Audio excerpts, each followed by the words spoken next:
Movie love affair. King's Cinema. I have loved movies my whole life. I remember when I was a kid, aged about 8, I used to go to King's Cinema, located on 2nd Avenue in Alexander Township, every week. King's was the greatest place in the world, and I'm not even exaggerating. It was better than heaven. It was bliss. I don't think I'd like heaven all that much. The thought of church all day, singing and worshiping for all eternity doesn't appeal to me. Look, thank you for saving me, God. I appreciate it. But could I check out the service once in a while? I mean, it's heaven. Give me a break. While heaven doesn't appeal to me all that much, I wouldn't mind being locked in King's Cinema for all eternity. They played great stuff. For just 5 Rand for kids and 7 Rand later, 10 Rand for adults, you got to watch 2 movies. One Kung Fu and the other one a Hollywood movie. The Kung Fu movies were the best. We were always so entertained. The crowd loved them. I'm talking about Jet Li, Bruce Lee, Jackie Chan, and all those other Chinese guys who kicked ass. It was always an experience. The movies were funny. They were always about revenge and order. That's when I fell in love with cinema. I credit Kung Fu movies. I think that's why I loved Kill Bill so much. It felt familiar, like nostalgia. I even dreamed about it. I could not get the bride out of my psyche, and she stayed with me until my late teenage years. I still can't get over Kill Bill. It's a masterpiece. I remember watching Shaolin Soccer and cracking up real good. The audience loved it. Shaolin Soccer was a king special. The posters inside the cinema were never removed. I remember it had a frame. All the other posters were changed and removed every week to advertise what was showing next week or in the foreseeable future, except the Shaolin Soccer poster. It had that aesthetic, that feel. It described what King Cinema was all about. There was a program, and when you purchased your ticket, you basically agreed to spend your whole day at the cinema. The box office opened at 12:30 and would sell tickets until 1 o'clock or 1:30. After 1:30, the gates are closed and no one comes in the theater. Once seated, the first movie comes on, usually a Kung Fu movie that plays for about 2 hours or so, and then there's a recess, a little intermission so you can buy your popcorn and snacks for the second movie, the main movie, what you came to the cinema to see, the big box office movies like Mission Impossible, Spider-Man, and Rambo. Hardly no one bought popcorn and snacks for the first movie, but the stand was still open nonetheless. The Kung Fu movies were like preparation for the second movie, but we loved them anyways. To tell you the truth, sometimes they were better than the big Hollywood movies.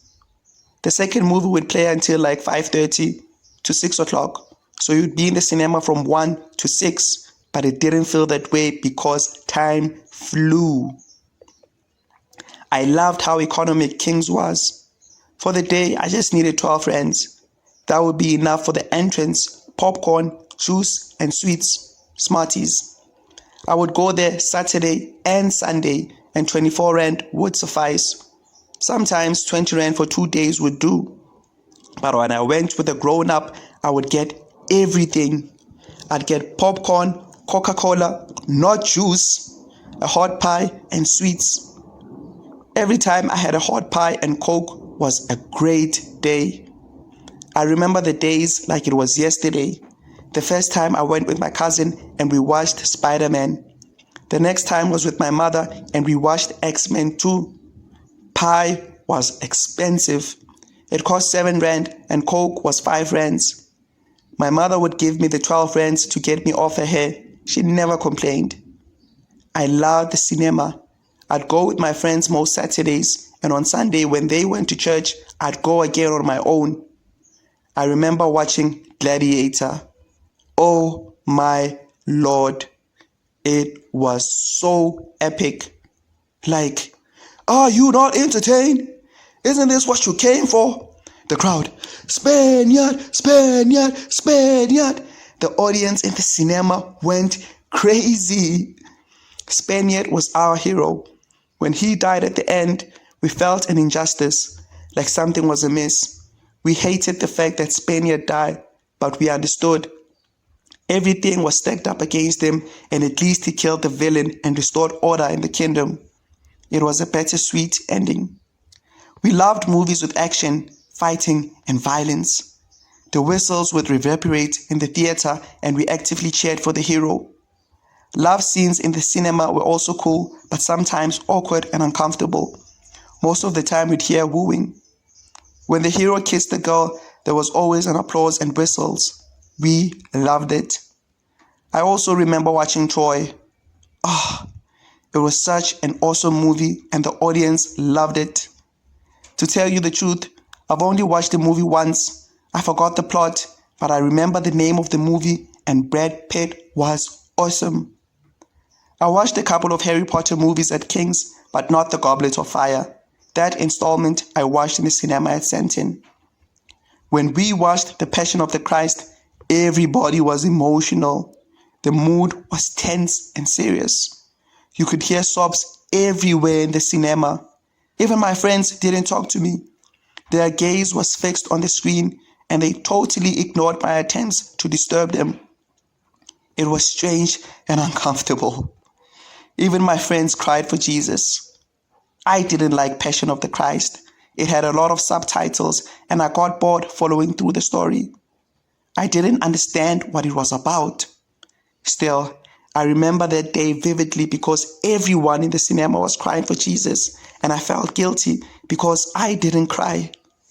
I finished the day thinking that I was going to hell.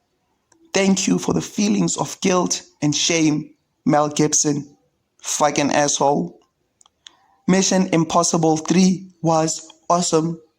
That's your definitive King's movie in terms of engagement with the crowd. It had the audience going crazy in a lot of scenes. Tom Cruise didn't disappoint. He did the impossible. I have two movies that could rival Mission Impossible 3. That's Cradle to the Grave and Romeo Must Die. Reason being, Jet Li. The hood loved Jet Li. His movies always filled up the cinema. Friday, Saturday, and Sunday. Jet Li was the ultimate hero and he would beat the bad guys clean. Everyone in the cinema cheered and whistled him on. He had a strong crowd. King's was an experience. For me, it was a place where I went to be myself. I relaxed. I laughed. I cheered. I rested my feet on seats. I interacted with the stories. I fell in love with cinema. It is my whole childhood. I spent a lot of my life in that cinema and I watched a lot of movies. Thank you, Kings, for everything.